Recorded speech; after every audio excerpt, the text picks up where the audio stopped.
Ever wonder what it'll be like when refueling, rearming, and repairing your ship in Star Citizen aren't just simple tasks, but core parts of how you survive and succeed in the verse?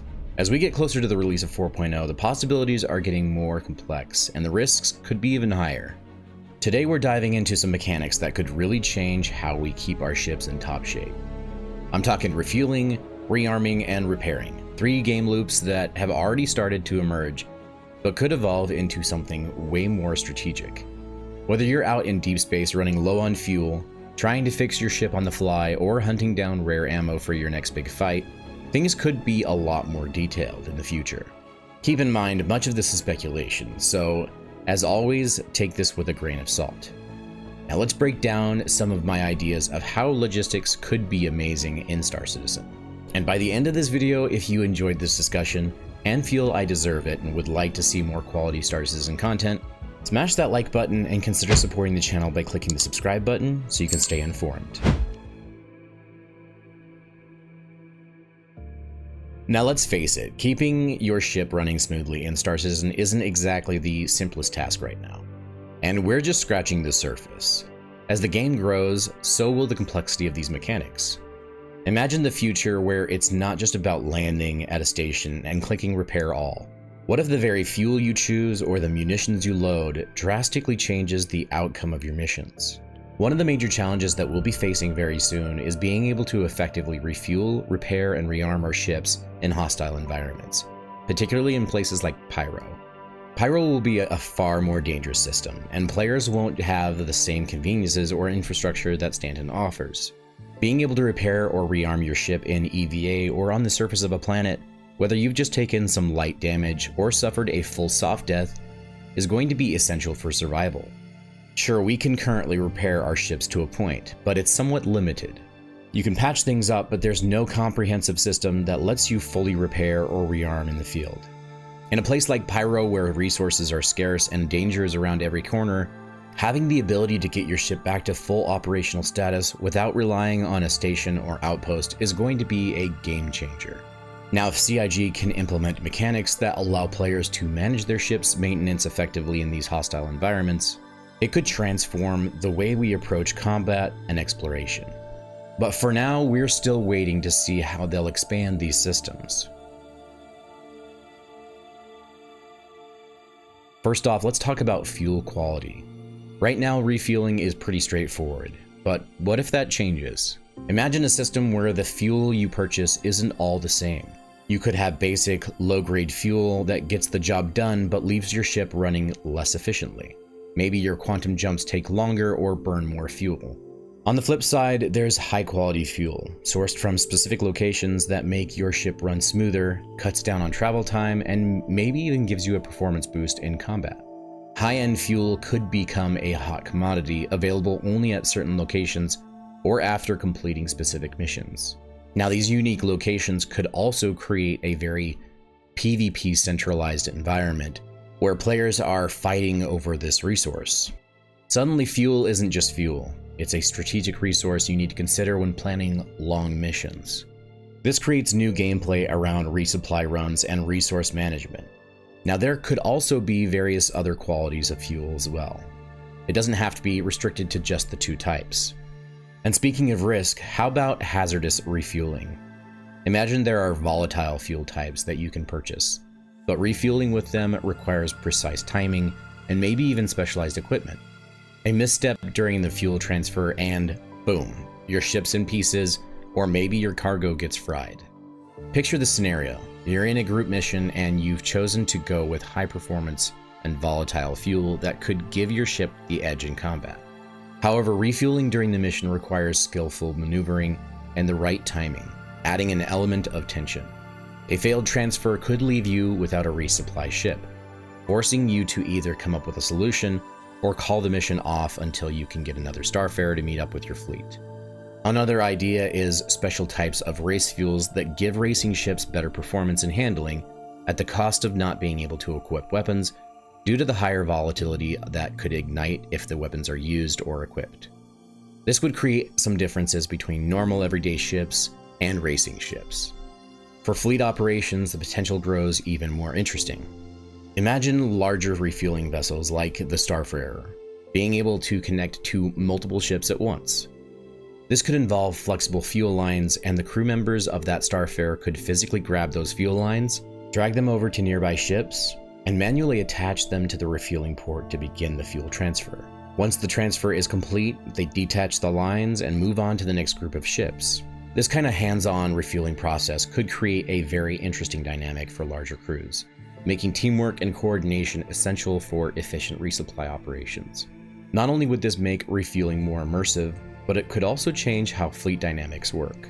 Mission commanders wouldn't just have to think about attack strategies. They'd need to coordinate refueling in real time, ensuring that all ships are topped off and ready to continue the mission. This could add a layer of strategy to larger fleet missions, where refueling is just as crucial as combat itself.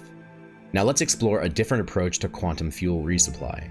In Star Citizen, quantum fuel is actually refined from quantanium, a volatile mineral that must be carefully mined and processed. So imagine being able to gather quantanium on the go during a mission. You can mine it from asteroids or planetary deposits, using your ship's mining lasers or a specialized FPS tool for ground-based extraction. Now obviously you would only be able to use mining ships for this, which would require you to create a bigger support structure.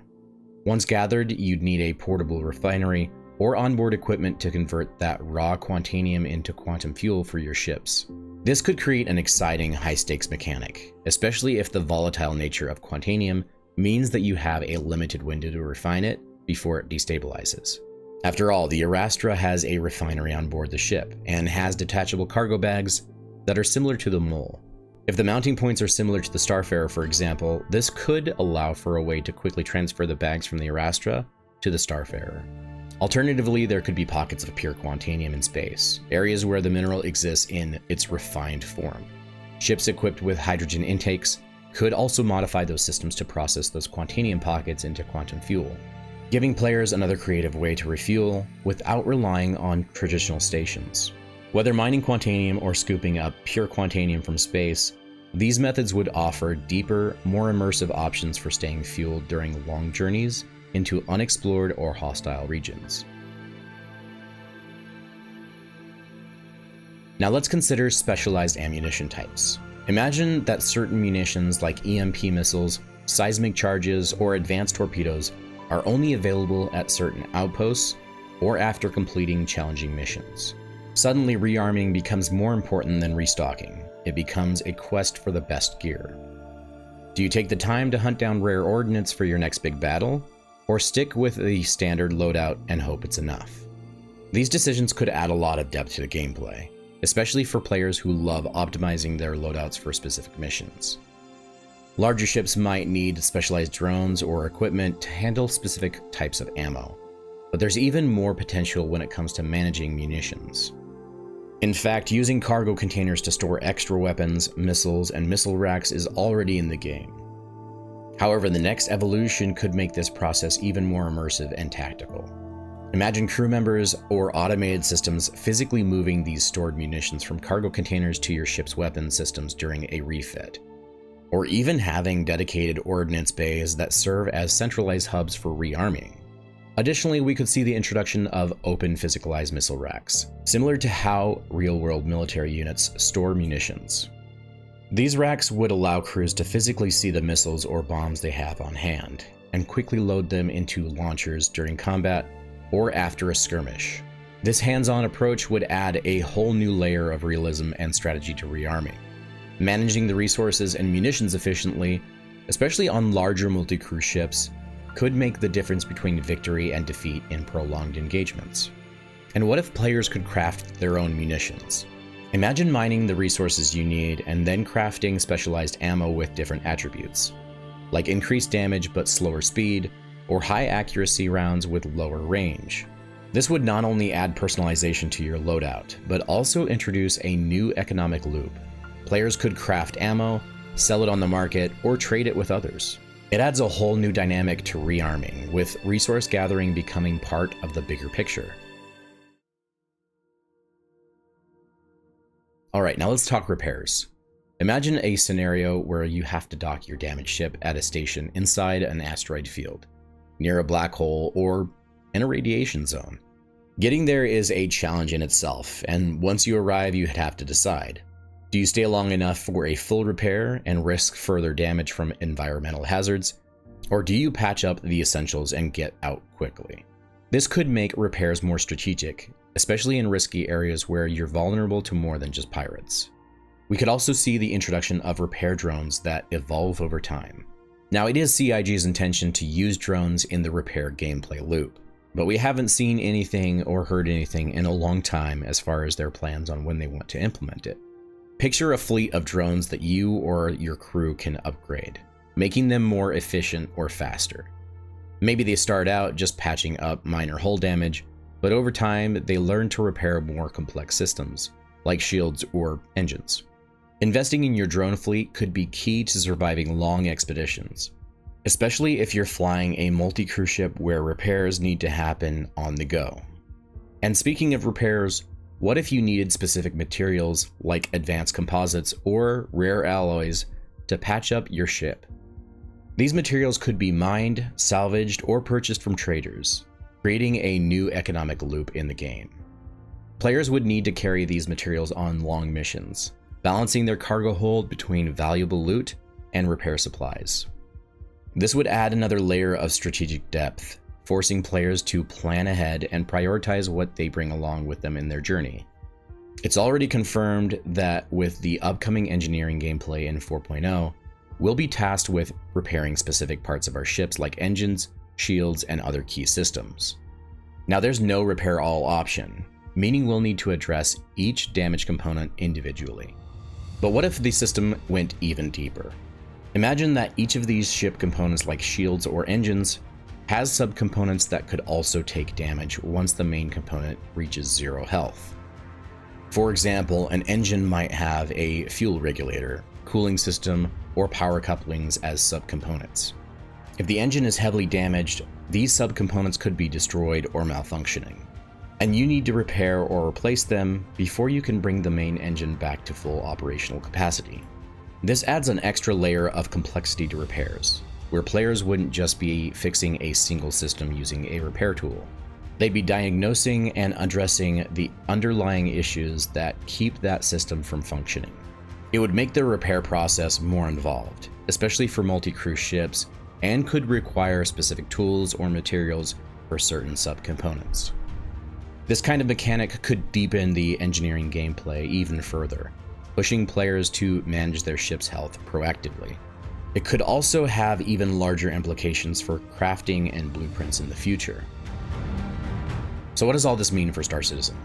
These deeper mechanics, whether it's mining and refining quantanium for quantum fuel, manually dragging fuel lines to refuel multiple ships, or diagnosing and repairing individual subcomponents of your ship, could take the game to a new level of strategy and engaging gameplay. With the confirmed engineering gameplay in 4.0 allowing real-time damage monitoring, life support control, and power management, we can already see the foundations being laid for these systems to evolve further. Imagine being able to fine-tune your ship's performance by using higher-grade fuel and even overclocking key components to push them beyond their standard limits, something the developers have already talked about numerous times, and we know they're planning to add. Overclocking will introduce a new layer of decision-making for engineers, who will need to balance the benefits of increased performance with the risks of potentially overloading critical systems. This will deepen multi-crew dynamics significantly, as engineers and crew members will play more critical roles in ship management. CIG has already indicated that they're planning to make multi-crew ships even more relevant, to the point where it may sometimes be more beneficial to run together on a large ship rather than flying solo. Coordinating crew tasks such as component tuning and resupply will become essential to surviving longer and more complex missions. These changes would mean that resupplying and repairing would no longer be afterthoughts. They'll be core elements of how you approach each mission. These interactions will push multi-crew cooperation to new heights as engineers take on more vital roles in keeping ships operational and optimized.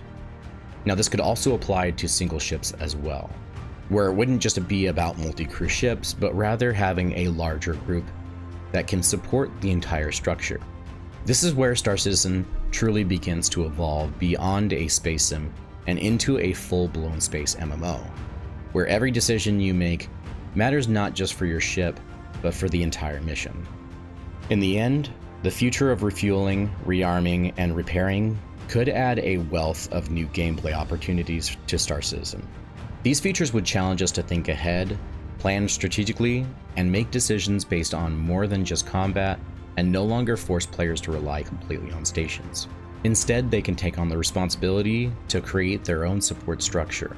Whether you're a solo explorer trying to make it back from deep space, or a fleet commander organizing your forces, these mechanics will play a huge role in how you experience the verse. And while these ideas are just speculation for now, they offer a glimpse into how Star Citizen could truly push the boundaries of what a space MMO could be. Now, I want to share my personal thoughts on the future of these mechanics. I'll admit that I'm cautiously optimistic. Star Citizen has a history of aiming high, but it hasn't always made the best decisions when it comes to rolling out features. We've seen them promise big things before, only for the implementation to fall short.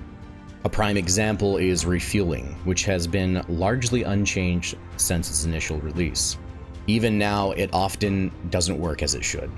It's frustrating because refueling should be a core mechanic, yet players still run into bugs or find refueling stations aren't functioning properly. With that said, I understand that game development is a complicated process, and there's a lot happening behind the scenes that we as players don't always see. They're balancing a wide range of tasks and features, many of which are integral to moving the game closer to version 1.0. While I would love to see refueling fixed so it works more reliably, I get that there are internal priorities and challenges we might not be aware of. Fixing mechanics like refueling is important, but I also know that CIG is focused on major systems like server meshing, new gameplay loops, and developing the core game itself. It's all part of the process, and while I'm hopeful they'll eventually resolve these issues, I understand that development is a complex journey with a lot of moving parts. Thank you for watching.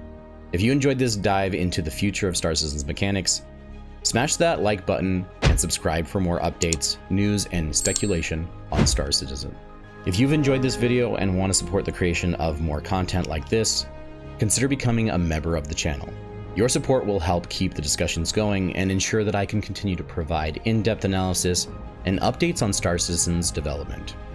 Also, if you're interested in hearing my thoughts on how I believe CIG could push harder to get to 1.0, then you'll want to check out this video. Fly safe, pilots, and we'll see you in the verse. Have it go.